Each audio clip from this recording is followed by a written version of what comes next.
Okay. Uh, Today I am going to start nuclear chemistry. Today is 21st of June, Monday. The class timing is 12 to 1 o'clock.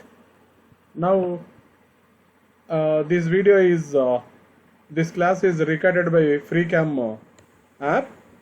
Um, Students who has not attended this class, they can view this class in YouTube. I will give the link I will put YouTube link to the WhatsApp group. Previous class I have completed up to where I have stopped the previous Monday. That is, I gave units of radioactivity. I have done it, and after that there is a 2 marks question. What is radioactive decay law? This radioactive decay law is very similar to the chemical kinetics, in which there is a one formula, that is rate of reaction. In same way, you can understand this radioactive decay law. What the decay law says the decay law states that rate of disintegration ಅಂದ್ರೆ ಕರಗೋದು, ಕಡಿಮೆ ಆಗ್ತಾ ಇರೋದು. The rate of disintegration of a radioactive element at any instant, this is very important time word, at any instant ಅಂದ್ರೆ ಯಾವಾಗಾದರೂ ಆಗಲಿ, at any instant ಅಂದ್ರೆ ಯಾವಾಗ ಅಂದ್ರೆ ಆವಾಗ, ಆ ಥರ ಅರ್ಥ ತಗೋಬಹುದು, is directly proportional to the actual number of atoms of the parent radioactive element present at that instant. At that instant ಅಂದ್ರೆ ನೀನು ಯಾವಾಗ ಸ್ಟಾರ್ಟ್ ಮಾಡ್ತೀಯೋ ಆವಾಗಲೇ. This is known as law of radioactive decay. ಇದನ್ನ ಡಿಫರೆಂಟ್ ವೇಸ್ನಲ್ಲೇನು ಸ್ಟೇಟ್ಮೆಂಟ್ ಕೊಡಬಹುದು. ಯಾವ ಥರ? The law states that the rate of disintegration is directly proportional to the number of atoms present in the parent element. ಅಷ್ಟು ಹೇಳಿದ್ರೆ ಸಾಕು. at instant ಹೇಳಿಲ್ಲ ಅಂದ್ರೂ that is understood. Now today let us take one 2 marks question. State radioactive decay law.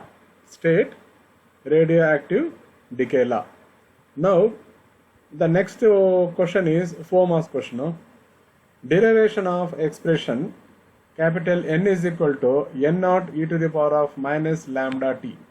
ಇದನ್ನು it is nothing but first order kinetics ನಲ್ಲಿ, chemical kinetics ನಲ್ಲಿ derivation of the first order kinetics, that is k is equal to 2.303 over t into log of a minus a over a minus x. ಜ್ಞಾಪಕ ಇದೆಯೋ ಇಲ್ವೋ? Just remember ಮಾಡ್ತಾ ಇದ್ದೀನಿ. ನಾವು what is this derivation? ಇಲ್ಲೇನು ಮಾಡ್ತಾ ಇದ್ದೀವಿ? ಸಮ್ ಕನ್ಸಿಡರೇಷನ್ ಸ್ಟಾರ್ಟ್ ಮಾಡ್ತೀವಿ. ಲೆಟ್ ಅಸ್ ನೋಟ್ಸ್ ಯಾವ ಥರ ಈ ಡಿರೈವ್ ಮಾಡೋವಾಗ ಫಸ್ಟ್ ಪಾಯಿಂಟ್ ಏನು ಮಾಡಬೇಕು? Let us consider if capital N be the radioactive atoms present at a time T. ಅಂದರೆ ಟಿ ಇಸ್ ಈಕ್ವಲ್ ಟು 0 ಆದರೆ N is equal to N naught ಆಗುತ್ತೆ. Let us consider if capital N be the radioactive atoms present in the time t, then the number of atoms dn decaying in a time interval dt is proportional to capital N. ಇವಾಗ ಇದೇನಾಗುತ್ತೆ? ಒಂದು small fraction of number of atoms that undergoing decay in the intervals of dt. ಇದನ್ನು ನೀವು D N D T ಅಂದರೆ ಅರ್ಥ ಆಗಲ್ಲ. ನಾನೊಂದು example ಕೊಡ್ತೀನಿ. Let us consider if capital N be the radioactive atoms present at a time T. T ಅಂದರೆ 0 ಅನ್ಕೊಳ್ಳಿ. The total number of N is equal to ಒಂದು ಬಿಲಿಯನ್ ರೇಡಿಯೋಆಕ್ಟಿವ್ ಆಟಮ್ಸ್ ಅನ್ಕೊಳ್ಳಿ. Billion ಅಂದರೆ 100 crores. ಡಿ ಎನ್ ಅಂದರೆ 1 lakh atoms. D N decaying in a time of interval D T. D T is equal to 10 seconds or 1 minute or 1 hour. ಈ ಥರ ಅರ್ಥ ಮಾಡ್ಕೊಳ್ಳೋದು. E is proportional to the capital N. Then the law use ಮಾಡಿದ್ರೆ the rate of disintegration negative sign ಇರುತ್ತೆ, ಯಾಕಂದ್ರೆ ಕಡಿಮೆ ಆಗುತ್ತೆ. Concentration of the parent atom number ಕಡಿಮೆ ಆಗುತ್ತೆ. ಅದಕ್ಕೋಸ್ಕರ minus D N by D T is directly proportional to N. ಈ expression ಯಾವ ಥರ ಬರೆದಿದ್ದೀವಿ? This is from decay law ಇಂದ ಬರೆದಿದ್ದೀವಿ. Once if you remove the proportionality, the rate decay is negative sign because it is a decreasing quantity. Okay. Minus dn by dt is equal to lambda into n, where lambda is equal to decay constant or disintegration constant. ಇದು ಯಾವ ಥರ similar ಆಗಿರುತ್ತೆ? dx by dt is directly proportional to the initial concentration of reactant chemical kinetics ನಲ್ಲಿ. To remove the proportionality, dx by dt is equal to k into concentration of capital A. ಜ್ಞಾಪಕ ಇದೆಯಾ? PUC ಇಂದ ಹೇಳಿರ್ತೀವಿ chemical kinetics ನಲ್ಲಿ same expression ಇದನ್ನು ಏನು minus dn by dt is equal to lambda into n, where lambda is equal to decay constant, like rate constant ತರ. ನಾವು negative sign ಈ side ಇಂದ ಆ ಸೈಡ್ ಕಳಿಸಿದ್ರೆ dn by on rearranging we will get ಮೇಲೆ ಇರೋ equation ನ let us ಪುಟ್ equation 1 ಅಂತ ಹಾಕಿ ಆನ್ ರಿಅರೇಂಜಿಂಗ್ ಈಕ್ವೇಶನ್ 1 ವಿ ಗೆಟ್ ಅಂತ ಹೇಳಿ dn over capital n is equal to minus lambda into dt. ಇದೇ ಎಕ್ಸ್ಪ್ರೆಷನ್ ನಂಬರ್ 2 ಅಂತ ಕೊಟ್ಟು ಈಕ್ವೇಶನ್ ನಂಬರ್ 2 ಅಂತ ಹೇಳಿ on integration of the above equation from t is equal to 0 to t is equal to t, ಅಂದರೆ 0 to t and n0 to nt. ಅಂದರೆ ಇಲ್ಲಿ n0 ಯಾಕೆ ತಗೊಂಡಿದ್ದಾರೆ 2 0 ಇರುವಾಗ n stands for n0, wear as time t ಆದರೆ then the number of atoms present in the parent element is nt. then ಏನು ಮಾಡಿದೀವಿ on integration okay the above thing ಏನಾಗುತ್ತೆ natural logarithm of nt over n0 is equal to minus lambda dt ನ ನಾವು integrate ಮಾಡಿದ್ರೆ t ಆಗುತ್ತೆ. ಈ natural logarithm ನ ನೀನು ಕ್ರಾಸ್ ಮಲ್ಟಿಪ್ಲೈ ಮಾಡಿ nt is equal to n0 into e to the power of natural logarithm ಈ side ಕಾದ್ರೆ ತುಂಬ ಹೈಯರ್ ಸ್ಟಡೀಸ್ ಅಂತ ಅಲ್ಲೆಲ್ಲ ಸಿಂಪ್ಲಿಫೈ ಮಾಡಿಬಿಟ್ಟಿದ್ದೀವಿ. Finally the expression becomes nt is equal to n0 into e to the power of minus lambda t. ಈ exponential ಎಲ್ಲಿಂದ ಬರುತ್ತೆ? Natural logarithm left side ಇರೋದು ರೈಟ್ ಸೈಡ್ಗೆ ಹೋದ್ರೆ ಎಕ್ಸ್ಪೋನೆನ್ಷಿಯಲ್ ಆಗುತ್ತೆ. Now this is the expression where n0 and nt are the number of parent atoms at time 0 and at time t respectively. Equation 1 becomes, ಅದನ್ನು ನೀವು natural logarithm convert ಮಾಡಿದ್ರೆ base 10 convert ಮಾಡಿದ್ರೆ lambda is equal to 2.303 over t into log base 10 n0 over nt. This is very similar to the rate constant equation. Instead of lambda k ಇರುತ್ತೆ, k is equal to 2.303 over t into log base 10. n0 is equal to ಅಲ್ಲಿ small a ಬರುತ್ತೆ, nt is equal to a minus x ಬರುತ್ತೆ. ಜ್ಞಾಪಕ ಇದ್ರೆ ನಾನು ಈ expression ನೀವು ಎಕ್ಸಾಮ್ನಲ್ಲಿ 4 marks question ಆಗಿ ಕೊಡ್ತಾರೋ. ಸಬರೀಶ್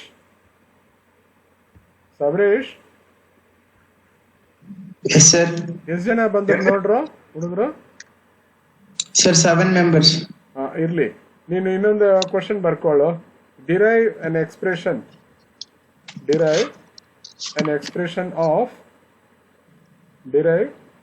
expression of capital N is equal to ಅಥವಾ capital NT, capital N small t is equal to n0 into e to the power of minus lambda t.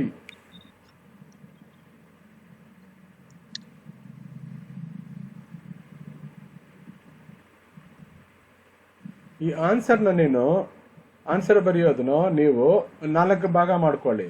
First ಭಾಗ ಬಂದು ರೇಟ್ ಡಿಕೆ ಲಾನ ಇಂಟ್ರೊಡ್ಯೂಸ್ ಮಾಡೋದು, ಆಮೇಲೆ rearrange ಮಾಡೋದು, ಆಮೇಲೆ integration with limits ಮಾಡಿ equation rearrange ಮಾಡಿ natural logarithms ಇಂದ logarithm base 10 convert ಮಾಡಿದ್ರೆ you will get lambda is equal to 2.0303 over t log base 10 n0 over nt, where what is n0, what is nt, what is t, what is lambda, everything explain ಮಾಡಿದ್ರೆ you will have ಒಂದು 4 marks question ಆಗುತ್ತೆ.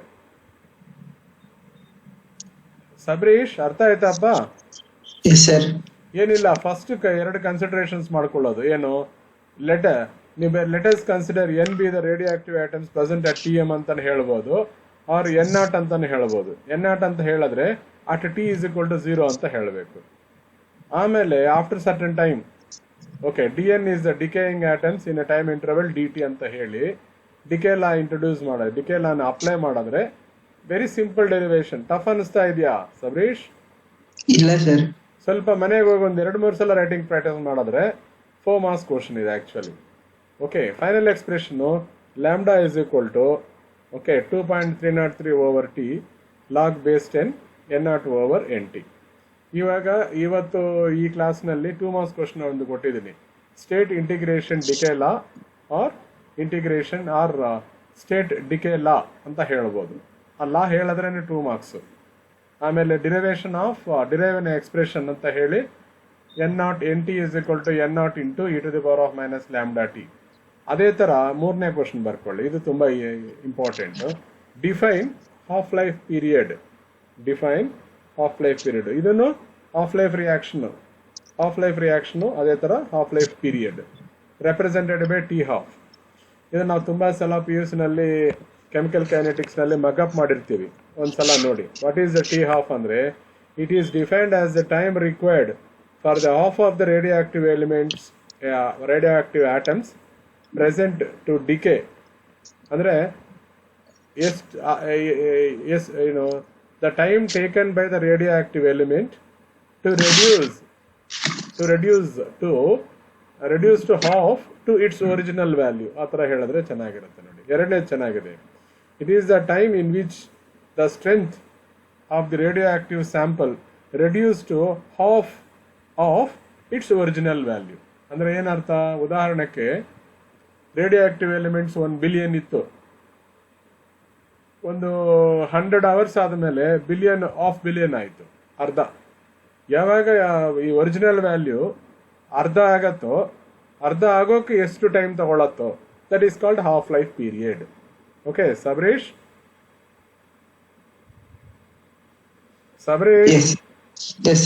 ಈ half life period ಅರ್ಥ ಆಯ್ತು? ಏನಿಲ್ಲ, ಇವಾಗ T is equal to 0 ಅವಾಗ ರೇಡಿಯೋಆಕ್ಟಿವ್ element ನಲ್ಲಿ 100 crore ಆಟಮ್ಸ್ ಇದೆ ಅಂತ ಇಮ್ಯಾಜಿನ್ ಮಾಡ್ಕೊಳ್ಳಿ. ಯಾವಾಗ 100 crore ಆಟಮ್ಸ್ 50 crore ಆಟಮ್ಸ್ ಆಗತ್ತೋ, ಎಷ್ಟು ಟೈಮ್ ತಗೊಳತ್ತೋ ಆ ಟೈಮ್ನ ನಾವು ಹಾಫ್ ಲೈಫ್ ಪೀರಿಯಡ್ ಅಂತೀವಿ. ಉದಾಹರಣೆಗೆ 1 ವರ್ಷ ಆಯ್ತು ಅಂತ ಅನ್ಕೊಳ್ಳಿ. ಏನು, 1 billion atoms of radioactive atoms half of the billion ಆಗೋಕೆ 1 ವರ್ಷ ಆಯ್ತು. That 1 year is called half life period. Okay, ಇಲ್ಲಿ 2 ಥರ ಡೆಫಿನೇಷನ್ ಕೊಟ್ಟಿದ್ದೀನಿ. ಎರಡನೇ ಡೆಫಿನೇಷನ್ ಕ್ಯಾಚಿ ಆಗಿದೆ, ಬರೀಬಹುದು ನೋಡಿ. It is the time in which the strength of the radioactive sample ಅಂತನಲ್ವಾ, ಸ್ಟ್ರೆಂತ್ಗಿಂತನೂ number of atoms of the radioactive sample reduce to half, ಅಲ್ಲಿ ಇನ್ನೊಂದು ಹಾಫ್ ಬರಬೇಕು, HAL ಆದಮೇಲೆ reduce to half of its original value, ಅದನ್ನು ಹೇಳ್ಬೋದು. ಅವ್ರ ಮೇಲೆ ಇರೋ ಡೆಫಿನೇಷನ್ ಇದೆ ನೋಡಿ. It is defined as the time required for half of the radioactive atoms present to decay. ಏನು ಅಷ್ಟು ಕ್ಲಾರಿಟಿ ಇಲ್ಲ, ಅದನ್ನು ನೀವು ಓನ್ ಆಗಿ ಬರೆಯಬಹುದು. ಬೇಕಾದ್ರೆ ನಾನು ಓನ್ ಆಗಿ ಒಂದು ಕೊಡ್ತೀನಿ, ಬರ್ಕೊಳ್ರು. It is time required by the radioactive element to reduce half HALF, half of OF of its original value ಅಥವಾ ಇನಿಷಿಯಲ್ ವ್ಯಾಲ್ಯೂ. ಇನಿಷಿಯಲ್ ಅಂತಾನೆ ಹೇಳ್ಬೋದು, ಒರಿಜಿನಲ್ ಅಂತಾನೆ ಹೇಳ್ಬೋದು.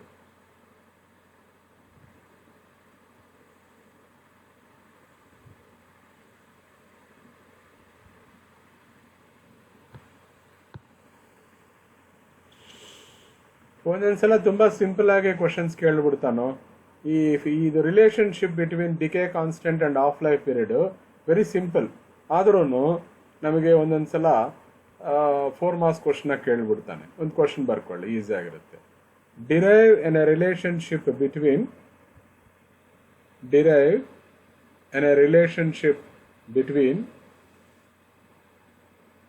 ಡಿಕೆ ಕಾನ್ಸ್ಟೆಂಟ್ ಅಂಡ್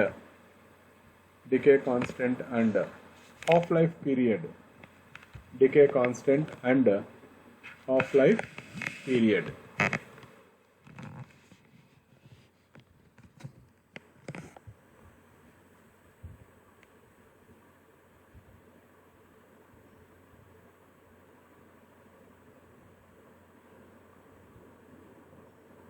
ಏನು ಇವತ್ತು ತುಂಬಾ ಕಡಿಮೆ ಜನ. ಸಬರೀಶ್, ಓನ್ಲಿ 9 members. ಇನ್ನೇನು ಕಾಲೇಜ್ ಸ್ಟಾರ್ಟ್ ಆಗತ್ತೆ ಅಂತ ಗೊತ್ತಾಗ್ಬಿಟ್ಟಿದೆ ಹುಡುಗರಿಗೆ. ಓಕೆ, ಈ ಕ್ವಶನ್ ನೋಡ್ರೋ 4 ಮಾರ್ಕ್ಸು. ಇಲ್ಲಿ ನೀವೇನು ಹೇಳಬೇಕಂದ್ರೆ, you are developing a relationship between decay constant. Decay constant is nothing but lambda. Half life is t half. ಕೆಳಗಡೆ considerations ನೋಡಿ. If n0 is the original number of atoms of the pure radioactive element, after time t half of this number will have decayed, then time is equal to t of n half actually. ಅಂದ್ರೆ ಏನಂತ, nt half is equal to n0 divided by 2. ಇದೊಂದು ನಮ್ಮ consideration. ಏನಿದೆ ಅರ್ಥ? when time is equal to 0 ಅಂದ್ರೆ the number of atoms present in radioactive element is equal to n0. ಅಲ್ಲಿವರೆಗೆ correct ಆಗಿದೆ. After t half ಅಂದ್ರೆ ಆಫ್ಟರ್ ಹಾಫ್ ಲೈಫ್ ಪೀರಿಯಡ್ ಆದಮೇಲೆ ಎಷ್ಟಿರುತ್ತೆ ನಂಬರ್ ಆಫ್ ಆಟಮ್ಸ್ ಅಂದರೆ n0 divided by 2 ಇರುತ್ತೆ. Is it right? ಅಂದರೆ number of atoms present after time after t half after half life period ಇಷ್ಟಿರುತ್ತೆ. This is consideration.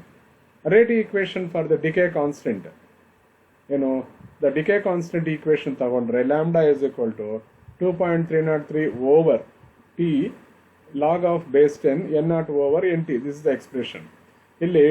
ಎಲ್ಲಿ t ಇರುತ್ತೋ ಅಲ್ಲಿ t half ಹಾಕಿ, nt ಇರೋ ಜಾಗದಲ್ಲಿ n0 divided by 2 hockey. Substitute t half and nt values. Then what happens? 2.303 over t half into log 2 ಬರುತ್ತೆ. t half is equal to 2.303 over lambda.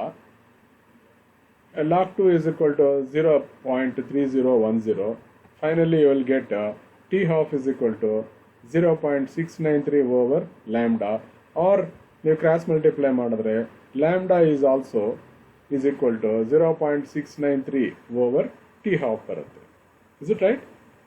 Very simple equation. ನಿಮಗೆ ಈ main equation ಗೊತ್ತಿರಬೇಕು, half life period ಗೊತ್ತಿರಬೇಕು, decay constant ಗೊತ್ತಿದ್ರೆ easy ಆಗಿಬಿಡುತ್ತೆ.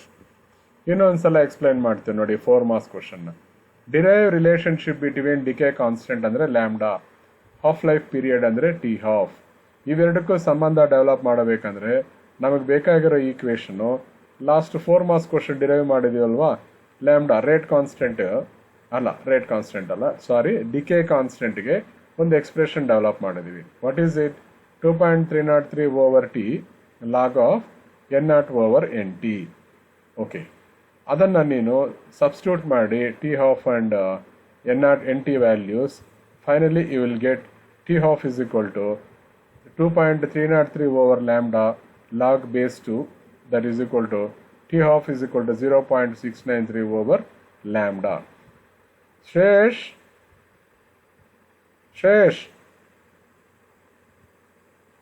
ಬಾರೋ. ಇದು ಈ 4 ಮಾರ್ಕ್ಸ್ ಕ್ವಶನ್ ಸ್ವಲ್ಪ ಈಸಿ ಅಲ್ವೋ? ಏನಿಲ್ಲ, 2 ಹೇಳಬೇಕು. ಒಂದು n0 ಹೇಳಿ, ಆಮೇಲೆ after T half what is the number of atoms ಅಂದರೆ n0 ಡಿವೈಡೆಡ್ ಬೈ 2 ಹಾಕಿದ್ರೆ nt ವ್ಯಾಲ್ಯೂನು ಬರುತ್ತೆ, t is equal to t half. ಮೇಲೆ ಎಕ್ಸ್ಪ್ರೆಷನ್ ಅಲ್ಲಿ ಸಬ್ಸ್ಟಿಟ್ಯೂಟ್ ಮಾಡಿದ್ರೆ ಇದೇನು, this is the relationship between t half and lambda constant, t half or decay constant. Is it right? ಒಂದು idea ಬಂತಲ್ವೋ? ಅದರ ಕೆಳಗಡೆ ಇರೋ ಇನ್ಫಾರ್ಮೇಶನ್ ನೋಡೋಣ. The half life period of any radioactive element is independent of the initial concentration of element. Concentration ಬರೋಲ್ಲ ಅಲ್ಲಿ, initial atoms ಅಂತ ಹೇಳಬೇಕು. ಎಲ್ಲೆಲ್ಲಿ ಕಾನ್ಸಂಟ್ರೇಷನ್ ಬರುತ್ತೋ ಅಲ್ಲಿ ವರ್ಡ್ ಬರಲ್ಲ. The half life period of any radioactive element is independent of the initial number of atoms present in the element and depends only on its decay constant. The T half value of radioactive element vary widely from a few seconds to million of years. Decay constant to few seconds in the millions of years ವರೆಗಿರುತ್ತೆ. Okay. For example, uranium 238 T half is equal to 5630 years ಇರುತ್ತೆ. ಅಂದ್ರೆ ಏನರ್ಥ, 1 kg ಯುರೇನಿಯಮು half kg ಆಗಬೇಕಂದ್ರೆ it requires 5630 years. ಅದರ base ಮೇಲೆನೆ ನಾವು carbon dating ಅಂತ ಒಂದು ಬರುತ್ತೆ, ಅದು ಬೇರೆ. ರೇಡಿಯೋ ಆಕ್ಟಿವ್ ಡೇಟಿಂಗು ಇದೆ, ಅದನ್ನು ಯೂಸ್ ಮಾಡಿಕೊಂಡು ಮಾಡ್ತಾರೆ. Now today I gave 2 marks questions and 4 marks questions. Totally 4, 4, 8, 2, 10, 12 marks ಕೊಟ್ಟಿದ್ದೀನೋ. First question is state decay law. Second question is derive an expression of n is equal to n naught into e to the power of minus lambda. Third question is what is half-life period or define half-life period T half. ನಾಲ್ಕನೇ question relationship between derive a relationship between decay constant and half-life. Okay. Next ಒಂದು problem ಇದೆ, ಇದು ತುಂಬಾ easy. Formula lambda ಗೊತ್ತಿದ್ರೆ determine the decay constant of C14 whose half-life period is 5577 years. ನಿಮಗೆ half life ಕೊಟ್ಟರೆ decay constant calculate ಮಾಡ್ಬೋದು, decay constant ಕೊಟ್ಟರೆ half life calculate ಮಾಡ್ಬೋದು. Required formula is lambda is equal to 0.693 over T half or T half is equal to 0.693 over lambda. This is also 2 marks question ಕೇಳ್ಬೋದು, previous question ಪೇಪರ್ಸ್ನಲ್ಲಿ ಕೇಳಿರೋದು. ಇನ್ನೊಂದು calculate its half life period in years, same ಫಾರ್ಮುಲಾನ half life ಪೀರಿಯಡ್ಸ್ನಲ್ಲಿನೂ ಕೇಳಿದ್ದಾನೆ. Next 2 marks question group displacement law. Group displacement law. ನಾನು before going to displacement law ಒಂದು 5 minutes I want to interact with you regarding ಇಲ್ಲಿವರೆಗೆ ಮಾಡಿರೋದ್ರ ಮೇಲೆ ಸ್ವಲ್ಪ interact ಆಗೋಣ. ಓಕೆ, ಯಾರು ಹುಡುಗರಿದ್ದಾರೋ ಅವ್ರು ಯಾವ್ರ ಹತ್ರ. ಓಕೆ, ಎಲ್ಲರೂ Manoj or Manu? Yes sir. ಏನಪ್ಪ ಕೇಳಿದೀಯಾ ಪಾಠನ? ಸ್ವಲ್ಪ ಲೇಟ್ ಆಗಿ ಜಾಯಿನ್ ಆದ್ರೆ ಸರ್ ಫಸ್ಟ್ ಅಲ್ಲಿ. ಓಕೆ, 4 ಕ್ವಶನ್ಸ್ ಕೊಟ್ಟಿದ್ದೀನಿ ಇವತ್ತು. 2 2 marks ಕ್ವಶನ್ಸ್ ಇದೆ, 2 4 marks ಕ್ವಶನ್ಸ್ ಇದೆ. 4 ಇಂಪಾರ್ಟೆಂಟ್ ಎಕ್ಸಾಮ್ಗೆ. ಓಕೆ, ಇಂಪಾರ್ಟೆಂಟ್ ದಿನಾನೇ ತುಂಬಾ ಹುಡುಗರು ಕ್ಲಾಸಿಗೆ ಜಾಯಿನ್ ಆಗಲಿಲ್ಲ. ಏನಾಯ್ತು, 20-25 ಜನ ಬರ್ತಾ ಇದ್ರು. What the problem of students? ಏನಾದರೂ ಐಡಿಯಾ ಇದೆಯೋ why students didn't attend the class? ನಾನು ಫಸ್ಟ್ ಅಲ್ಲಿ ಲಿಂಕ್ ನೋಡ್ಕೊಳ್ಳಿಲ್ಲ ಸರ್, ಅದಕ್ಕೆ ಸ್ವಲ್ಪ ಲೇಟ್. ಓಹೋ, ಓಕೆ, ನಾನು ಅರ್ಲಿಯಾಗಿ ಹಾಕ್ಬೇಕು, ಲೇಟಾಗಿ ಹಾಕಿದ್ದೀನಲ್ವಾ ಅದಕ್ಕ. ನನಗೆ ಇವತ್ತು ಕಾಲೇಜ್ ಇದೆಯೋ, ಕಾಲೇಜಿನಲ್ಲಿ ಕರೆದಿದ್ದಾರೆ, ಹೋಗಿ ನಾವು ಸೈನ್ ಮಾಡಿ ಕಾಲೇಜಿನಲ್ಲಿ ಮೀಟಿಂಗ್ ಇಟ್ಕೊಂಡಿದ್ದೀವಿ. ಓಕೆ, ಇಲ್ಲಿ ನನ್ನ ಫೋಟೋ ಕಳಿಸ್ತಾ ಇದ್ದೆ ಬಿಟ್ಟು ಕ್ಯಾಮರಾ ಬರ್ತಾ ಇಲ್ವೇ? ಹಲೋ.